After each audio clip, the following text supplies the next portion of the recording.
కళాకారుల యొక్క హృదయాలకి శిరస్సు వంచి పాదాభివందన చేస్తున్నాను. అది కళాకారుల వరకు సంబంధించింది. ఇందాక మిత్రుడు లక్ష్మీ భూపాల్ చెప్తూ ఒక మాట అన్నారు. రంగస్థలం రంగమార్తాండ సినిమాలో చాలా బాగా యాక్ట్ చేశారు బ్రహ్మానందం గారు అంటూ ఒక మాట చిన్నది యథాలాపంగా వదిలేశారు ఆయన. ఏంటంటే ప్రకాష్ రాజ్ గారి కంటే కూడా బాగా యాక్ట్ చేశారు అని.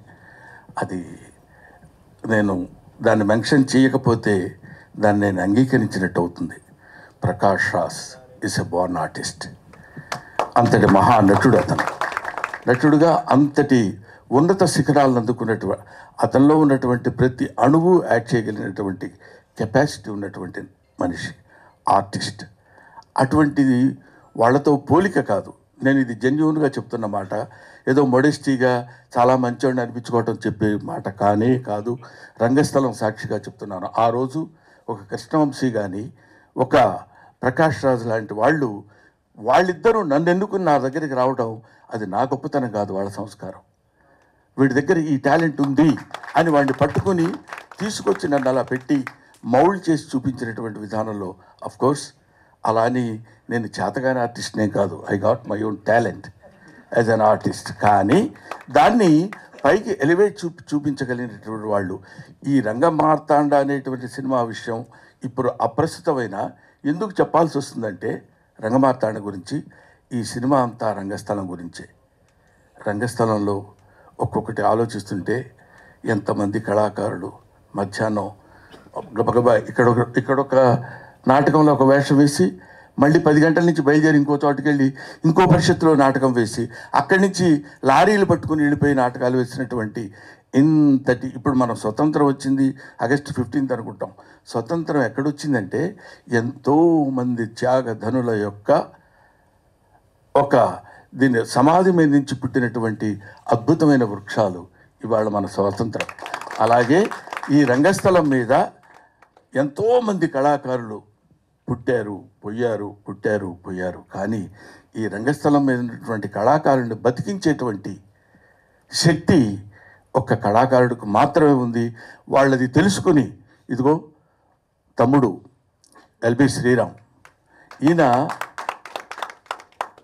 నన్ను ఎవరు చూస్తారు, ఎంత డబ్బు వస్తుంది, ఎంత ఆదాయం వస్తుంది, నేనేం చేయాలి, ఏం చేయకూడదు, దీనివల్ల ఉపయోగం ఏంటి అనేది లేదు. ఏదైనా చిత్తశుద్ధిగా తను నమ్మినటువంటి సిద్ధాంతాన్ని చక్కగా అమలు చేయడానికి నిరంతరం కృషి చేసేటువంటి ఒక అల్పజీవి నా తమ్ముడు.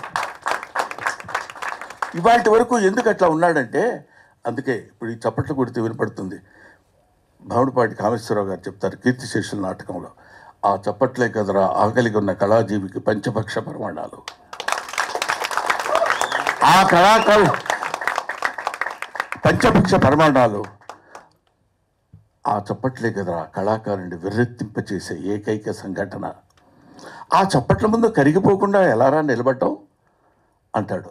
అది ఇక్కడ కూర్చుని ఇంటికి వెళ్తే ఫుడ్ ఉందా లేదా, బాధ కష్టమా సుఖమా తాగుడా ఇదన్నీ పక్కన పెట్టేసి అక్కడ కూర్చున్నటువంటి ఆ చివరి ఆ ప్రేక్షకుడి నుంచి ఈ ప్రేక్షకుడి వారి చేత వాళ్ళ చప్పట్లు కరతాళ ధ్వనులు వినపడుతుంటే పొందేటువంటి ఆనందం అనిర్వచనీయం.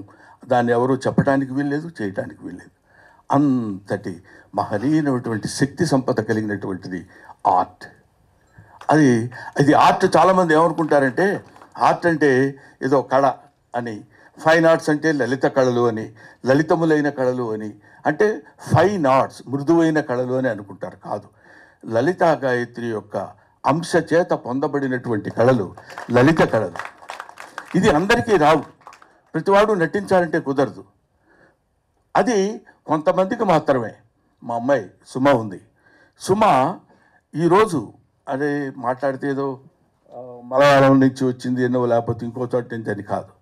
ఏదైనా తను నమ్మినటువంటి సిద్ధాంతాన్ని అలా పట్టుకుని మైకు రూపంలో ఇంతకాలం తనేదో గొప్పగా ఉంది అని కాదు, తను చేస్తున్నటువంటి నిరంతర కృషి.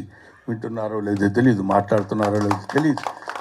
తనంతట తాను మలుచుకున్నటువంటి స్వయం శిల్పి సుమ. ఇటువంటి వాళ్ళు, ఎందుకంటే ఆ అమ్మాయిలో ఇప్పుడు ఇంతవరకు నాకు తెలియదు తన స్టేజ్ ఆర్టిస్ట్ అని. ఇలా చెప్తున్నప్పుడు ఓహో ఇటువంటి వాళ్ళు కూడా ఉన్నారా, మనకు తెలియని విషయాలు ఎన్ని ఉన్నాయో కదా అని.